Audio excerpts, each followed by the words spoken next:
Morning, fellow zombies. Either you're emotionally deprived or you're sleep deprived, and that's what I am, is both. And I rate as both. Weaver John C., Richmond, California. It is Sunday, the 3rd of July. Coming close to that 4th, isn't it? The time index right now is about 5 after 3 in the morning. And no, I am not alive or awake for this stuff in the morning. After surviving the onslaught of the neighbors being inconsiderate towards each other regarding the fireworks, we still got a couple more nights. I'm not looking forward to it. This morning, upon waking up and just checking the feeds, I know it's the doctors who usually yell at people for checking social media. They're supposed to be getting sleep, and I heartily agree with that. Except sometimes you get into a situation where you have to wake up and find out what's going on, and then decide that you're a complete moron and an idiot and go back to sleep. In this situation, when I happened to look into one of those grief pages just to see what's going on, somebody had been posing the questions, and I probably had bypassed, I don't know, maybe a lot of them or a few of them. It's just didn't faze me enough or kick my ass enough to really consider it. And what I'm talking about is, well, and I've also talked about it in the previous videos anyway, but this one I guess I had to say something about it. What about life after death? What would I consider about it? Now, I talked about it as a 4-year-old could try understanding, but scared the hell out of him in the first place. And what story that I told Ma? And she told it back to me because I couldn't even remember what the hell happened. And right out of recovery room, I'm telling my mother about this. And it seems like after that, I kind of blanked out of my head. But Ma kept the story alive and retold it to me. So it kind of pissed me off that I couldn't understand and couldn't remember the transition.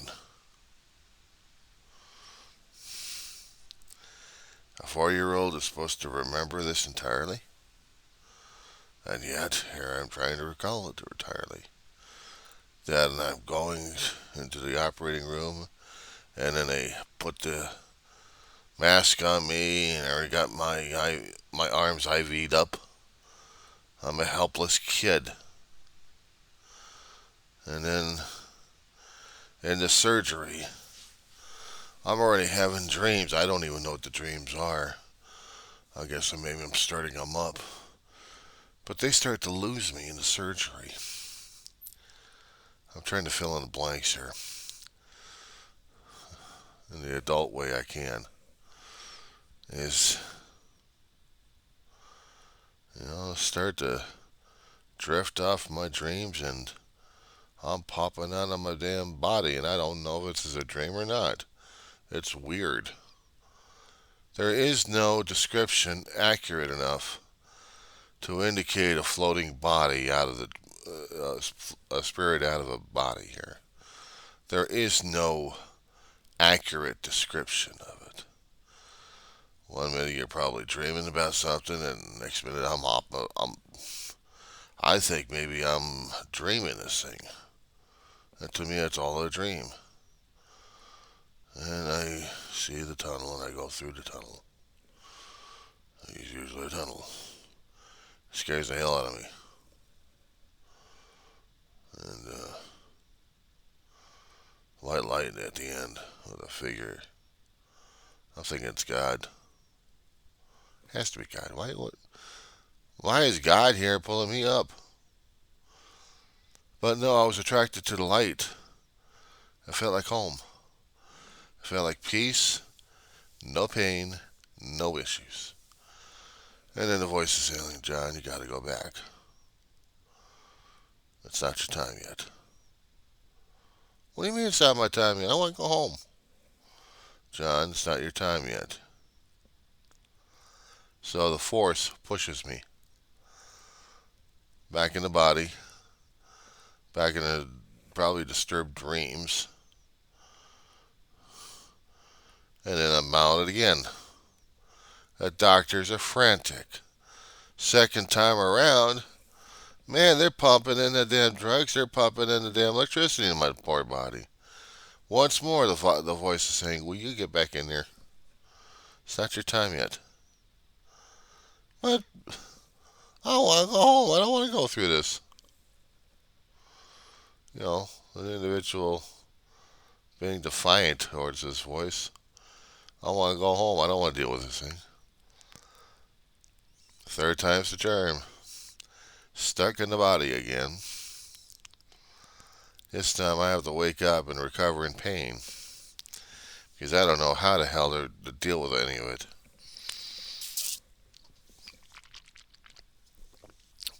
Of course, the doctors will give me enough pain medications to numb the brain and to numb the pain. Probably screwed up the damn memories too.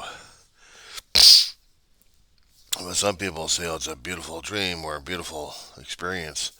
It's terrifying for a 4-year-old because there's no context, there's no perspective. I try to explain it in a hell of a lot of videos out there regarding this after death experience that there is a lot of uncomfortability in the whole situation. A 4-year-old will have very few ideas and very few perspectives. Some things they can barely compare to each other. There's nothing to compare to. Unless they've been born popping in and out of the damn body left and right. And for me, 3 times just to get the heart working. 3 times. It scared the hell out of me looking at my own damn body like that, getting torn apart. But these guys are working on it like crazy. But I barely remembered the details in its entirety, except for what Mom was telling me, and I was trying to keep it in a different perspective at this point over here, in a different context that I can understand. So I can tell people about the life after death experience, about the process itself. Barely. They want to find out if there's going to be anything out there, and I'm reading things left and right.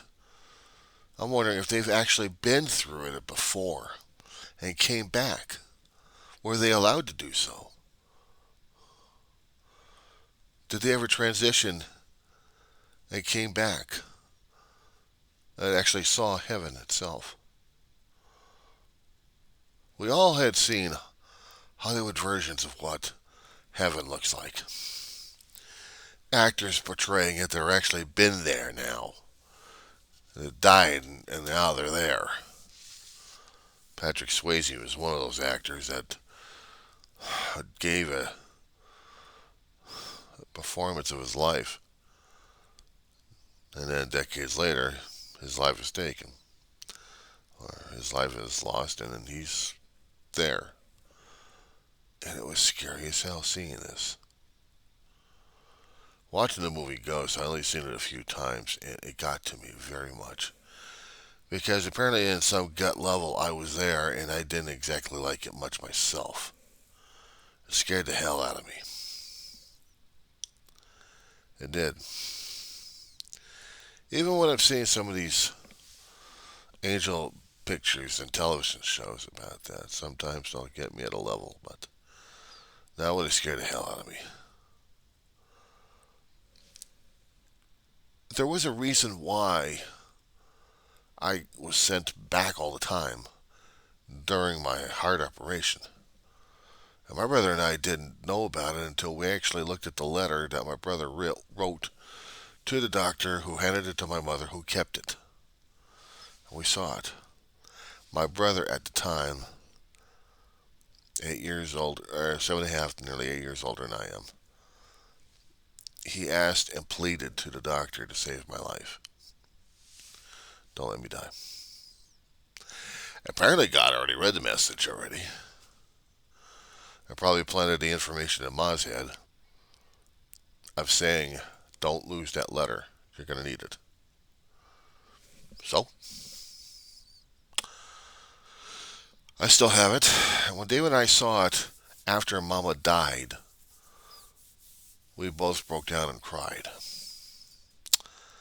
Two old farts crying over another old fart of a mother.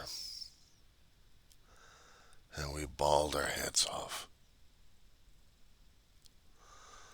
It was bad enough on that one day, Dave signing the paperwork, and we had to leave the hospital. Ma, oh my God, that was an experience right there. Last days of Mama's life, in her mid to late 70s. We were at an apartment in Lancaster back in 2013. I had already lost my job due to a tire falling on my face and damn near killing me, but I'm still alive. And Mama, during the last 5 years of her life in a bed, and heartache crushing her left and right, and there was other things that the doctors attributed to, but it was heartache anyway. The last night of her life, she had a last meal that she enjoyed immensely, pomelos, even though her body wasn't going to process it. She wanted the taste and texture of it in her mouth. And I gave it to her. I guess she really enjoyed it and really apologized, I guess, and started telling me through her eyes she loved me. I didn't realize that there was a cold presence in the room, that there was an angel watching over us. It had to be either Raphael or Gabriel, one of those two guys.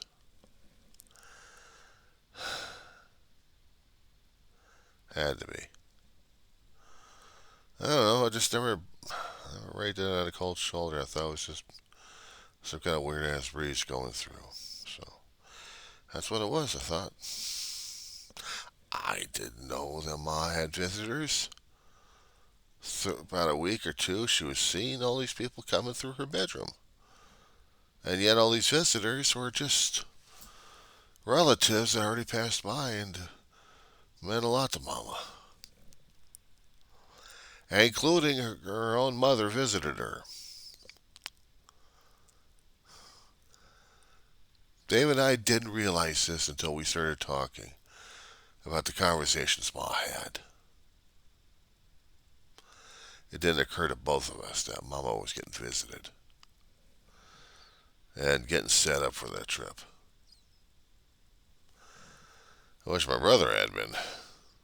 That would have been an interesting conversation. But it was a fast one. He had to get a fast discharge out of the Navy. He had to get a fast discharge out of life.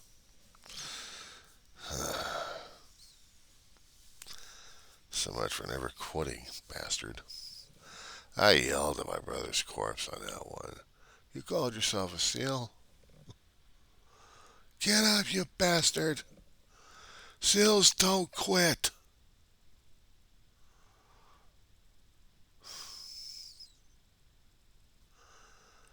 Yeah.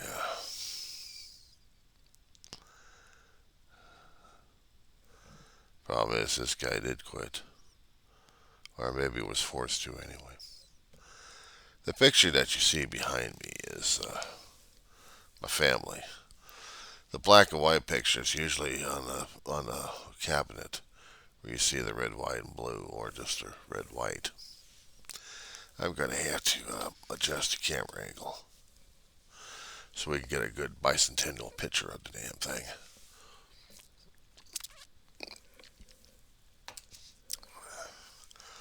I don't want to start hanging my shirt on a flag. It's coming close on July 4th, so.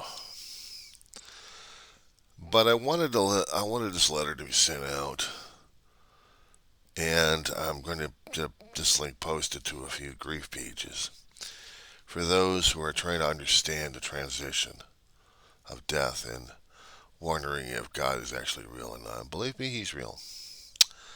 The afterlife is real, and for a 4-year-old, it's terrifying as hell.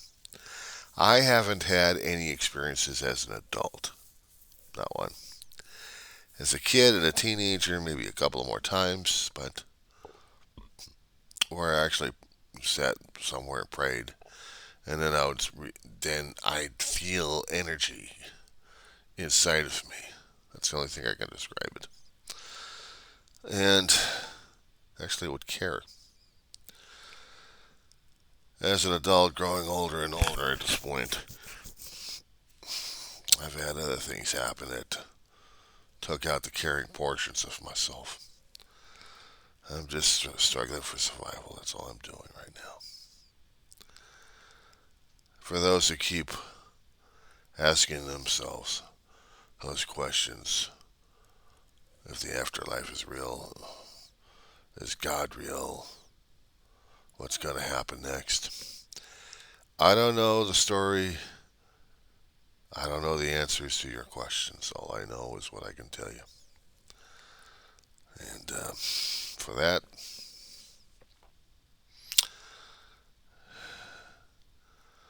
self exploratory. That's the only thing I can tell you.